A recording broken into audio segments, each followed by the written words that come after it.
Alhamdulillah Alhamdulillah hamdan katsiran kama amar. Asyhadu an la ilaha illallah wahdahu la syarika lah wa asyhadu anna Muhammadan abduhu wa rasuluh. Ya ayyuhalladzina amanu taqullaha haqqa tuqatih wa la tamutunna illa wa antum muslimun. Ya ayyuhan nasu taqu rabbakum alladzi khalaqakum min nafsin wahidah wa khalaqa minha zawjaha wa bassa minhuma rijalan katsiran wa nisaa'a. Wattaqullaha alladzi tasaaluna bihi wal arham innallaha kana 'alaikum raqiba. Ya ayyuhalladzina amanu taqullaha wa qulu qawlan sadida yuslih lakum a'malakum wa yaghfir lakum dhunubakum wa may yuti'illahu wa rasulahu faqad faza fawzan 'azima. Amma ba'd. Sidang Jumat yang dirahmati dan dimuliakan Allah Subhanahu wa taala. Puji dan syukur marilah kita sama-sama panjatkan kehadirat Allah Subhanahu wa taala. Zat yang Maha Penyayang kepada seluruh makhluk ciptaannya. Zat yang senantiasa memberikan beribu-ribu nikmat kepada kita, termasuk nikmat taufik dan hidayah, sehingga pada kesempatan ini kita berada di tempat yang mulia ini dalam rangka menunaikan salat Jumat secara berjamaah. Salawat dan salam semoga terlimpahkan kepada Nabi besar Rasulullah Muhammad sallallahu alaihi wasallam yang diutus menjadi rahmat kepada seluruh alam. Salawat dan salam juga semoga tercurahkan kepada keluarga, para sahabat, tabi'in, tabi'ut tabi'in, dan juga kepada umat beliau yang senantiasa menghidupkan sunnah-sunnahnya hingga akhir zaman nanti. Hadirin yang dirahmati dan dimuliakan Allah, sosok yang paling berjasa dalam hidup kita di dunia ini adalah kedua orang tua. Mereka lah yang memiliki andil terbesar sehingga kita bisa menjadi seperti sekarang ini.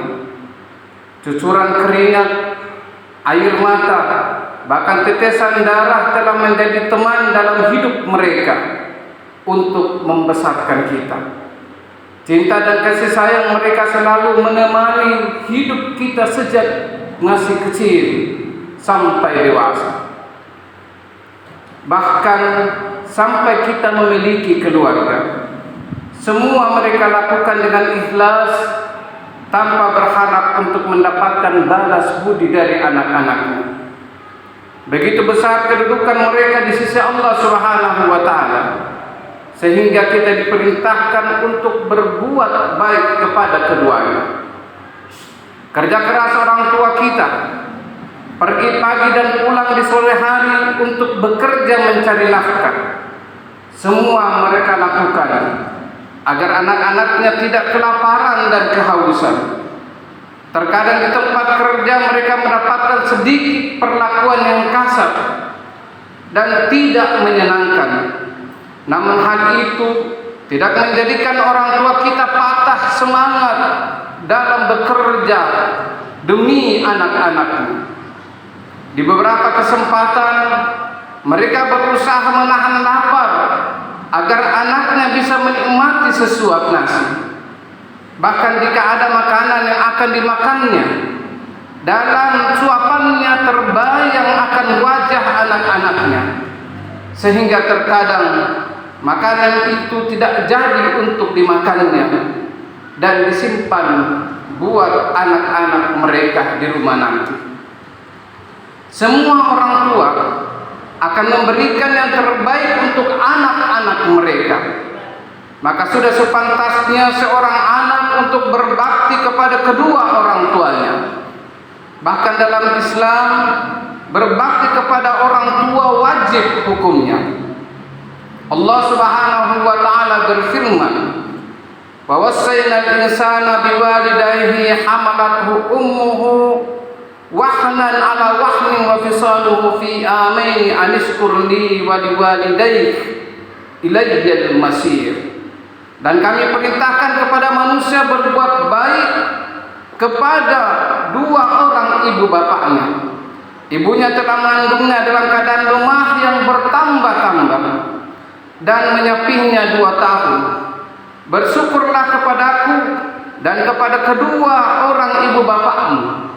Hanya kepadakulah kembalimu. Surah Luqman ayat 14. Hadirin yang dirahmati Allah, alangkah beruntungnya seseorang yang kedua orang tuanya masih hidup, diberikan umur yang panjang, sehingga dia dapat berbakti kepada kedua orang tuanya, memperlakukan mereka dengan lembut dan penuh kasih sayang, seperti mana mereka telah menyayangi kita sejak kecil sampai kita dewasa. Mengucapkan kata-kata kepada keduanya dengan sopan santun membuat hati mereka senang dan gembira, merawat mereka dengan sebaik-baiknya, terlebih-lebih ketika mereka sudah berumur lanjut nanti. Begitu pentingnya kita memperlakukan kedua orang tua dengan baik, karena dengan memuliakan orang tua dapat menghantarkan pelakunya masuk ke dalam surga. Bahkan Nabi sallallahu alaihi wasallam mengatakan, celakalah orang yang tidak memuliakan kedua orang tuanya.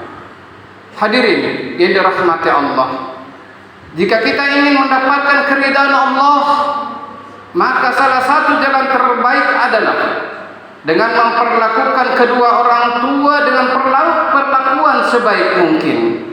Jangan menjadikan kedua orang tua kita marah, tidak berkata kasar ataupun membentaknya. Allah Subhanahu wa taala berfirman, "Wa wassayna al-insana biwalidayhi ihsana." Kami perintahkan kepada manusia supaya berbuat baik kepada kedua ibu bapaknya. Seorang anak dilarang berkata kasar kepada kedua orang tuanya. Jika berbincang dengan orang tua, hendaklah tidak berbicara dengan nada yang tinggi, agar orang tua ridho dengan apa yang kita lakukan. Sebab ridha Allah Subhanahu wa taala tergantung pada ridha orang tua. Demikian juga murka Allah Subhanahu wa taala tergantung dari murka kedua orang tua. Jika kedua orang tua telah ridha kepada anaknya, maka itu adalah keberuntungan yang sangat besar. Namun kerugian dan kecelakaan akan diperoleh oleh seseorang jika orang tua telah murka kepadanya. Maka berusahalah untuk tidak menjadikan orang tua marah. Jangan sampai mereka meneteskan air mata karena perbuatan kita sebagai anaknya. Hadirin yang berbahagia, sungguh sangat ironis pada zaman sekarang ini, begitu banyak kita menyaksikan di media sosial kedurhakaan seorang anak kepada orang tuanya, baik itu membentak dan berkata kasar kepada mereka. Bahkan ada seorang anak melaporkan orang tuanya kepada penegak hukum hanya karena perkara sepele, mengusir orang tua dari rumahnya sendiri. Dan yang lebih parah lagi, ada seorang anak yang tega menghabisi nyawa orang tuanya. Na'udzubillahi min zalik. Begitukah balasan seorang anak terhadap orang tuanya yang telah merawat dirinya sejak kecil sampai besar? Padahal jika seumur hidup kita melakukan kebaikan kepada kedua orang tua, maka belumlah tentu kita bisa membalas jasa-jasa mereka. Takutlah kepada Allah Subhanahu wa taala, karena Allah Subhanahu wa taala akan ridha kepada keridhaan orang tua kita. Demikian juga murka Allah tergantung dari murka mereka. Begitu banyak keutamaan dan cara kita berbakti kepada orang tua jika kita berbicara dengan mereka maka rendahkanlah suaramu. Allah Subhanahu wa taala berfirman, waqfid lahum janaha dzulli minar rahmah wa qur rabbirhamhuma kama rabbayani shaghira. Rendahkanlah dirimu terhadap keduanya dengan penuh kasih sayang, dan ucapkanlah, wahai Tuhanku, sayangilah keduanya sebagaimana mereka berdua menyayangiku ketika mendidik aku pada waktu kecil. Berbakti kepada orang tua akan memudahkan kita untuk menggapai ridha dan surga Allah. Seorang anak yang berbakti kepada orang tuanya, maka doa-doanya akan dikabulkan oleh Allah. Derajatnya akan diangkat oleh Allah, seperti mana kisah Uwais yang diceritakan oleh Rasulullah sallallahu alaihi wasallam. Karena baktinya kepada orang tuanya, sehingga Nabi memerintahkan sahabat untuk meminta doa jika bertemu dengannya. Hadirin yang dirahmati Allah, berbuat baiklah kepada kedua orang tua selagi mereka masih berikan umur yang panjang. Jangan sampai penyesalan yang terjadi ketika mereka telah tiada, sementara kita belum sempat berbakti kepada mereka. Bersyukurlah kepada Allah yang sampai detik ini Allah masih memberikan kesempatan kepada kita untuk bersama orang tua kita. Sebab begitu banyak saudara kita yang lain, mereka menjalani takdir kehilangan ibu dan ayahnya sejak masih kecil. Bahkan ada yang tidak sempat merasakan buayan dan kasih sayang orang tuanya karena orang tuanya meninggal dunia. Jika mereka ingin berbagi perasaan kepada kita, mungkin mereka tidak akan mampu menggambarkan perasaan rindu dan kasih sayang terhadap kedua orang tuanya. Jagalah kehormatan mereka di saat hidup dan matinya. Jangan melakukan perbuatan tercela, karena perbuatan kita tersebut akan menjadikan nama kedua orang tua kita rusak di depan manusia. Berikanlah hadiah kepada teman-temannya jika mereka telah meninggal dunia, maka sambunglah silaturahmi kepada teman-teman kedua orang tua kita. Jangan menjadikan kita sebagai penyebab air mata orang tua kita tumpah karena perbuatan dan kesalahan kita. Hadirin yang dirahmati Allah, dan sayangilah kedua orang tua kita. Doakanlah mereka dalam setiap saat. Wahai kaum muslimin, jika seorang pandai berbakti dan menyayangi kedua orang tua, maka insya Allah Allah Subhanahu wa taala akan memberikan cinta dan kasih sayang kepada kita. Mudah-mudahan Allah berikan kepada kita kesempatan untuk selalu berbakti kepada kedua orang tua kita selagi mereka masih diberikan umur yang panjang. Barakallahu li wa lakum fil Qur'anil azim wa nafa'ni bima fihi minal ayati wa dzikril hakim. Taqabbalallahu minni wa minkum tilawatahu innahu huwal ghafurur rahim.